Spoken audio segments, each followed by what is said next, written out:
Inini ndoitwa utongai mufandaedza mupiwo mazano paAfrican Music Flower Market.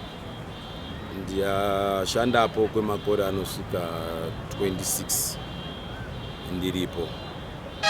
More than 26, around 27 ndiri pamaruva apa. Pamaruva apa inzvimbo yaiva yakanaka singaite kusati kwaiswa MaSanctions. Taiita mabasa edu zvakanaka ende mari taiiwana.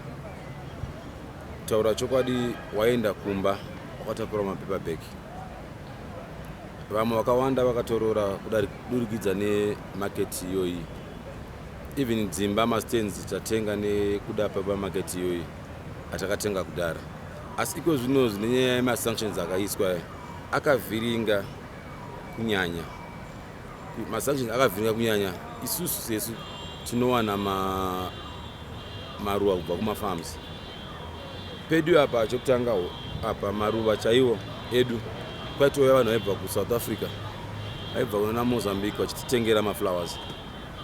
But pakatanga dzemasanctions vanhu vaya takanga takuvashaya vasisauye. Even ngarisa kumashure kune ndege British Airways yataiti Qantas. Iye taitoziva kuti musi weTuesday varungu vachauya. Taihodha maflowers abva kuti Tuesday munhu wese aitowana mari. Bozi varungu vaiuya vari kana 15-20 dzika dzakawanda chitovapekera maroses avo vachienda navo kunyika kwavo. But iko zvinozvi hakuna varungu vari kuuya.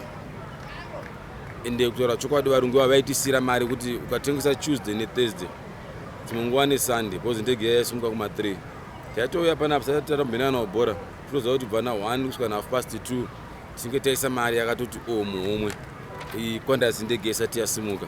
But from ipo paipai kubva ipo paipai kusvika izvezvi pakangosvika masanction tapa nguva yakaoma, mari hachadziwani. Ende even kuti tiwane maruva acho akakwana, nokuti vamwe varungu vacho vakaisa kuti tipiwe masanctions ndo vamwe vacho vairima maruva vakabva vatotiza nembeu dzavo. Vamwe takanzwa kuti vakuna naKenya, vamwe vakuna na Zambia ndoko vakurimira maflowers. Ende zvakati affecta because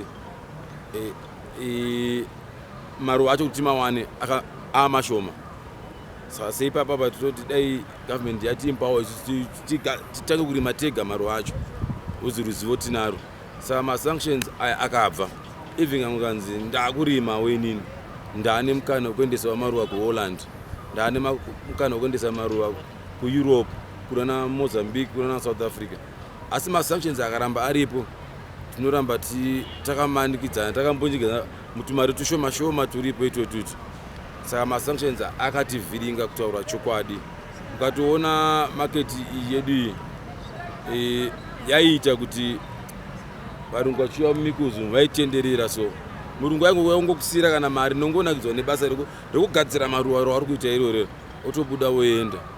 MaSanctions aya atidzosera kumashure muzana. Kare kwacho kwaiuya British Airways, Lufthansa tichisevha varungu ivavo tichikwanisa tichivapekera maruva vachiita takeaway vachienda navo.